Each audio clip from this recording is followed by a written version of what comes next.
assalamu alaiki azima Fatima umma karima baiwar Allah. Assalamu alaiki azima Fatima umma karima baiwar Allah.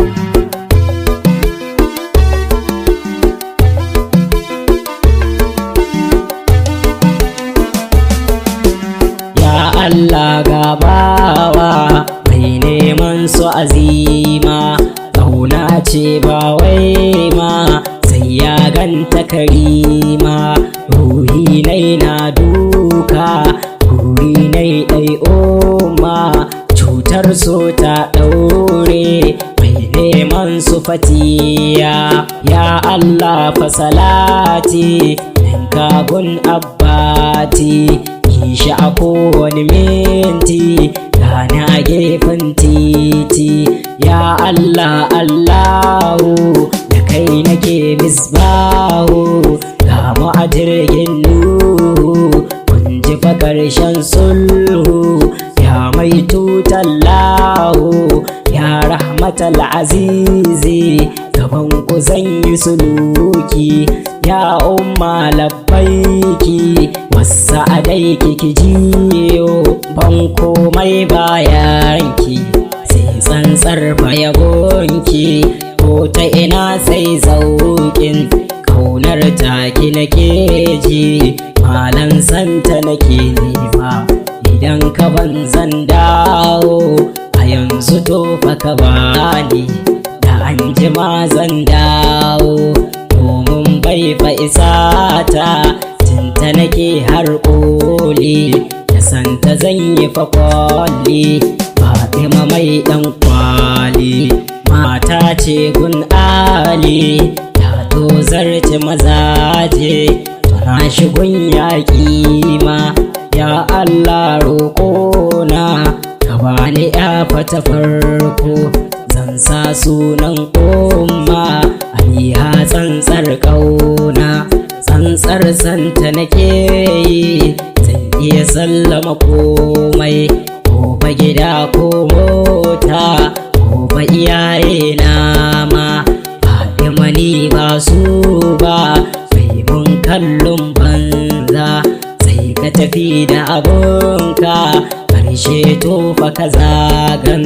Rabbu yana kallonka ya Allah ga eske na manzan Allah fardi, sansa da annabu cif ya narke a yabonsa, jinsa yake harransa. Madina ce gurinsa, Madina ce gurinsa. Rabbu akai mu da sansa, muje da dai himmarsa. Ya Allah har Umar masoyin manzan Allah, komai nasa na annabu ne. Rabbu ka ƙara fa buɗi, cika mai dukkan guri. Dan girman Mahamuda masoya faɗi makunji, ku ƙara yin haƙuri dai zagi sai kun ture.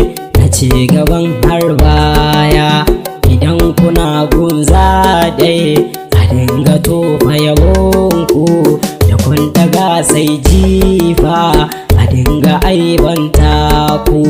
A dole tofa ku jure, yabo kuke yi wa umma, a ce da ku wahalallu kamar fa in saka kuka.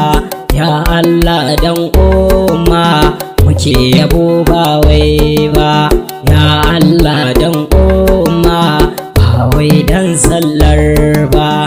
Ya Allah dan umma ba wai dan azumi ba, ya Allah dan umma ba wai dan sadakar ba. Ya Allah dan umma ba dan halaye ba. Akai mu tofa Madina, akai mu tofa Madina, a lafiya fa Madina. A dukkanin wani birni yana ƙasan fa Madina, a lafiya maulati. Ki dai fata ka ɗai taka da kyau ya umma, da ke nake iya komai. ina a ce ki kira ni na zo gaban ki na duka ki ce na rera fa baiti cikin isa maulati yagun masu salati ki ɗai ce fatiti kowace ya a gabanki tiyo ce ma mata ko isa fa masihu yana ƙasan suwata suna a gabanta kuma fa ba ta da tsara kamar su faɗi malam ba a saka musu danga da kun kafa ta da kanta ta fata watse kunga kubar su dai yan adam kun ji fa dai saƙona mansur na Fadima ne labbai kun ki sharifa Na'ima Fadima umma Zaliha baiwar Allah assalamu alaiki Azima Fadima umma